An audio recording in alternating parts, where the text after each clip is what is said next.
The handcuffs click. The officer closes the patrol car door, and in that moment, most people are so focused on the arrest itself, they completely forget about the other things sitting on the side of the road. Their car, hazards blinking, engine still warm, phone charger plugged in, wallet maybe still inside. And what happens next catches a lot of people completely off guard. Because once you're under arrest, your vehicle suddenly enters an entirely different legal world. A world most drivers know absolutely nothing about until it's already happening to them in real time. The tow truck gets called. Officers start inventorying property. Personal items get documented. Compartments get opened. Sometimes the vehicle gets searched. Sometimes it gets impounded for days, sometimes months. And depending on how the arrest happened, what police are legally allowed to do with your car afterward can become one of the biggest legal battles in the entire case. Not the arrest itself, the car. That's the part people fail to think about. Because emotionally, arrests create tunnel vision. Adrenaline takes over. People panic. They argue. They focus on getting out of cuffs. Meanwhile, the legal situation surrounding the vehicle is already unfolding without them even realizing it. And according to many defense attorneys, some of the most important evidence in criminal cases is discovered after the arrest is technically already over. Inside the vehicle, inside bags, inside consoles, inside inventory searches drivers didn't even know were happening. Before we go further, subscribe if you follow police encounter breakdowns, legal awareness stories, Supreme Court rulings, and real-world constitutional issues like this. Because honestly, most Americans never learn how these situations actually work until they're standing on the shoulder of a highway, watching their own car disappear on the back of a tow truck.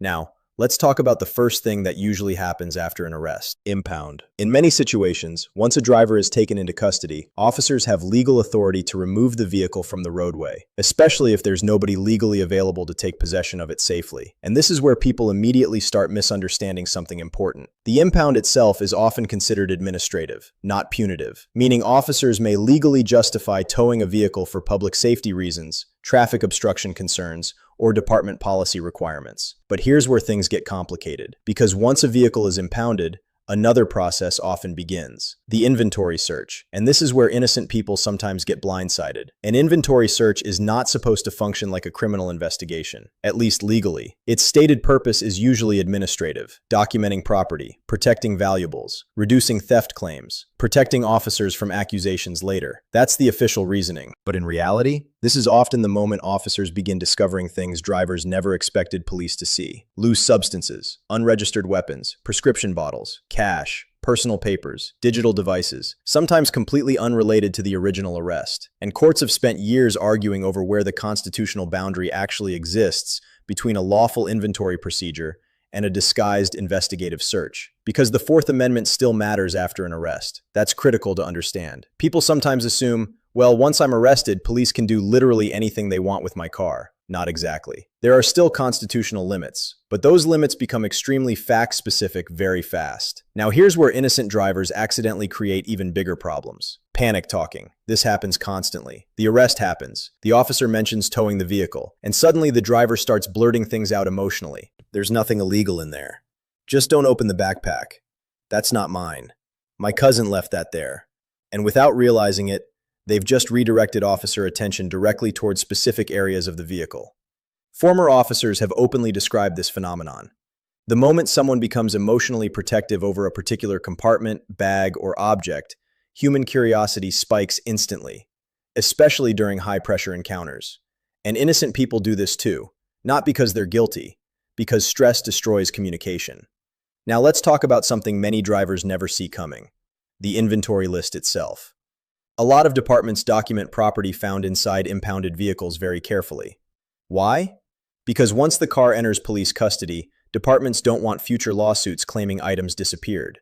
So officers often record valuables, electronics, cash, bags, containers, and visible property. And depending on department policy, certain compartments may legally be opened during that process. That's where legal fights begin, because defense attorneys frequently challenge whether officers followed proper inventory procedures, or whether they use the impound as an excuse to search for evidence without a warrant. And courts pay very close attention to that distinction. Was the search consistent with department policy? Was the vehicle lawfully impounded in the first place? Was the inventory conducted normally? Or did officers suddenly start digging around selectively in ways that looked investigative instead of administrative? Those details matter enormously later in court. Now here's another thing most people don't realize. Getting your car back after an arrest can become unbelievably expensive. Tow fees, daily storage fees, administrative release fees, impound lot charges. In some cities, vehicles accumulate hundreds, sometimes thousands, of dollars in fees surprisingly fast, especially if the owner stays in custody for multiple days. And if paperwork issues exist, registration problems, license suspensions, insurance violations, the process becomes even worse. Meanwhile, the car just sits there, meter running financially every single day. This is where many people suddenly realize the arrest itself was only the beginning of the damage. Now, can police search every inch of your vehicle automatically after an arrest? Not always. And this is where modern Supreme Court rulings become important. Courts have repeatedly examined limits surrounding vehicle searches incident to arrest, especially when the arrested person no longer has access to the vehicle itself. Because historically, police often searched cars automatically after arrests under broad officer safety theories. But the Supreme Court gradually narrowed some of those powers. The court has emphasized that once a suspect is secured and no longer capable of accessing the vehicle, certain justifications become weaker. That doesn't mean vehicle searches disappear completely. Far from it. Other legal doctrines still apply. Probable cause, inventory searches, evidence preservation concerns, plain view observations. But legally speaking, officers cannot simply ignore constitutional boundaries altogether because someone got arrested. And honestly, this is why these cases become so legally complicated. Every detail matters. Where the arrest occurred, whether the vehicle blocked traffic, whether passengers were present, whether department procedures were followed, whether consent was given, whether evidence was visible. Tiny details completely reshape what becomes legal afterward. Now let's talk about passengers for a second, because this creates huge confusion emotionally during arrests. Imagine you're riding with a friend.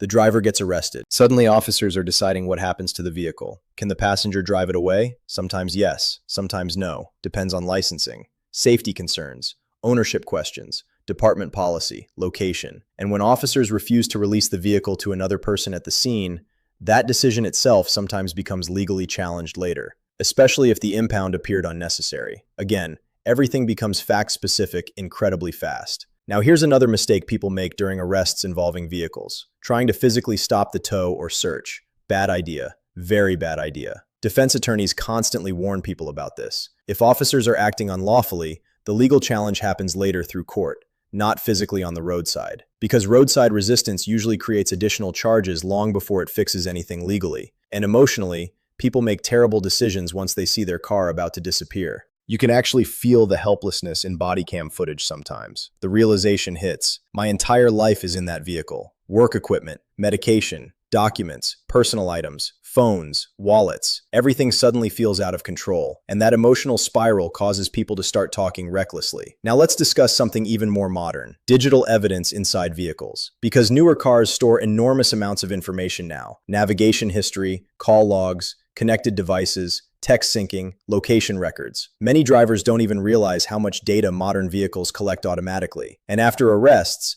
legal fights increasingly revolve around access to digital vehicle systems and connected technology, especially as cars become more computerized every year. Courts are still actively wrestling with many of these privacy questions right now, which means this area of law is evolving fast. Now, here's the part that surprises most people most. Sometimes nothing illegal is found at all. The arrest happens, the car gets impounded, the inventory search happens, and officers discover absolutely nothing criminal. But financially and emotionally, the damage is already enormous. The towing fees, the missed work, the embarrassment, the legal costs, the disruption to daily life. That's why so many defense attorneys constantly tell people, the roadside encounter matters more than most people realize, because small decisions during high-pressure moments often determine how much worse the situation becomes afterward. And honestly, that's what makes vehicle arrests psychologically intense. The loss of control, not knowing what officers are doing with your property, not knowing what's happening inside the car while you're sitting in cuffs, not knowing whether the vehicle will still even be there tomorrow. That uncertainty destroys people emotionally, especially innocent people. Because innocent people often assume, if I didn't commit a serious crime, everything will probably stay simple. Real life doesn't always work that way. Sometimes the legal chaos begins after the arrest itself. Inside the vehicle, inside the impound process, inside the inventory paperwork, Inside a tow yard, most drivers never even think about until it's suddenly holding their entire car behind a locked fence. And by then, the traffic stop is long over. But the real consequences are only beginning.